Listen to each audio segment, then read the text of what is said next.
We are live. PortsmouthCityWatch.org is pleased to be speaking with the leader of People for Portsmouth. And so that takes me right into my first question. What is your official title, Dr. Kloeppel, as the head of this group? It's called president. Okay. I wasn't sure whether it was chair or president. It's because the PAC requires certain officers, so that's the reason. And we are a political action committee registered with the state. Okay. So the organization started when?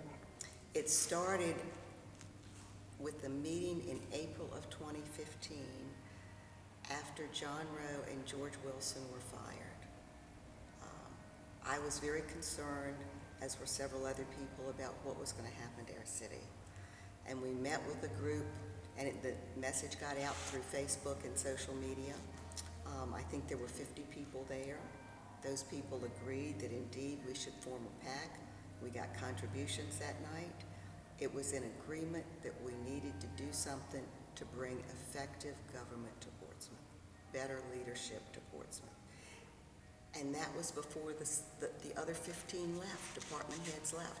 I mean, I just had no idea things were going to get as bad as they got. Was that the meeting at the Sheriff's Training Academy? It was. That was the very first meeting? It was the very first meeting, correct. Okay. And there was some confusion at that meeting as whether we were involved with the recall, and we were not. We had reserved that space at a certain time, and the recall people had it after us, but there was some confusion. And People for Portsmouth has never been involved in the recall, and never will be, except to recall our mayor in November 8th. How did your board get selected? The board got selected because of the initial people who were very interested in the group. It was just a coalescence of people who attended some of the first meetings.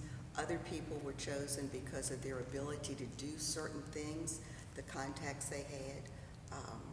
It was a very good and a very strong board. And how many people total were on the board in the beginning? There were 12 people on the board originally. There are now 8 people on the board. Barbara Early has resigned from the board, but she has come back to us and works with Facebook and social media and the app, and was here today. In formulating your principles for the organization, was that a board function? Was it a grassroots function, or some blend of the two? It would have to be a blend of the two. With the things we heard and with our board, it was critical that we have fiscal responsibility. It was important we have transparency. It was important that we had education that would be for all children. It was important that we had dignity and respect. So these were the things that were lacking in the government that we currently had, that we wanted to bring back to Portsmouth. So in essence, would you say that you were trying to model in your organizational dynamics what you wanted to see in city government? Our goal is to elect effective government. We defined effective government as the things I just told you about. So that was the modeling we wanted to do, to make sure we had government that was responsive to the people, that took a long-term view of fiscal responsibility, the kind of things that are all listed on our website. Mayor Wright, at one point in the evolution of your group, referred to it publicly from the council dais as being the modern-day white citizens council. What would you say to that? Well, number one, we had to go look up what that was. we didn't know what that was.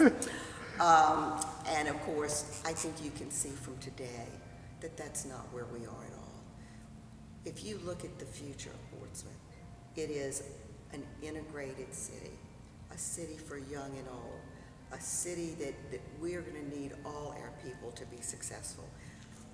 You need to choose the best, the most talented people from whatever race, from whatever background they come. I believe that Portsmouth is at a crossroads. I also believe very differently than many people that the tonal tolls down the road are going to help us, because it's going to be so expensive to come to work at the shipyard, come to work at the Naval Hospital, come to work at the ports, that people are going to say, I've got to live in Portsmouth. And therefore, what do we have to do to make Portsmouth appealing? We have to change the school system so it's fully accredited, so it offers an international baccalaureate program. It has more kids in AP courses, taking SATs, having higher scores. Also, we need a viable vocational education program that prepares our students to go to work at the shipyards. Look at those fabulous jobs at the shipyards that you can get and not even have to be in student debt for. I mean, it's a marvelous chance for Portsmouth to shine and be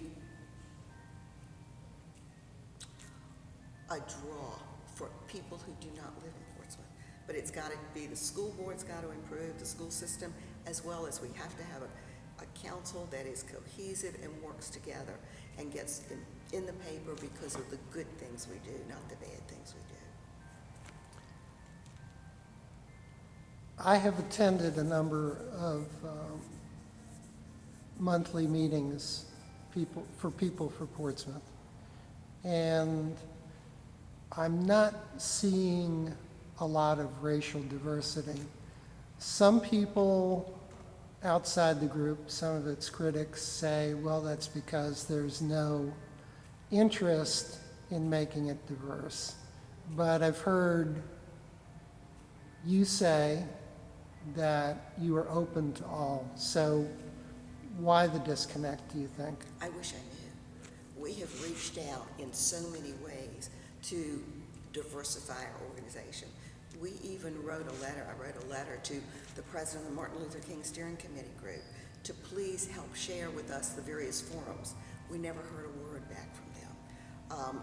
I have no idea why there is no more diversity. We have reached out and tried in every way we have known to do so. And we are still open and would like people to come to our meetings of all backgrounds, all genders, all races. Clearly, the reveal event that occurred before this interview showed certainly variation in the candidates. African Americans, European Americans, men and women, young and old. So how did that selection process evolve? One, we wanted to be true to our goal to have a diverse slate. That was very critical. Another one of our goals that's on our website also is we will select the best candidates for the job. So we put those factors together, and we also wanted new people to the process, like Angelia Allen and like Clue Atkinson. We felt John Rowe is the very best because of his experience that he has as city manager, not just here in Portsmouth, but in 4 other cities. We think that Nathan Clark brings the piece about public safety, fully funding fire and police officers. We think that Lisa Burke brings in the economic development, and Elizabeth Simmons brings in the institutional knowledge as well as all her positions on all the different regional boards. Ted Lamb and Sarah Duncan Hines round out the ticket for school board because of their experience and the good work they've done on the school board. And then our voters, our supporters, we depended quite a great deal on the surveys we sent out and the results we got from them. You opted to leave one position unclaimed on the school board. What was your thinking? The thinking is that we chose the very best 4 candidates we could find, and that we were going to support those 4 candidates.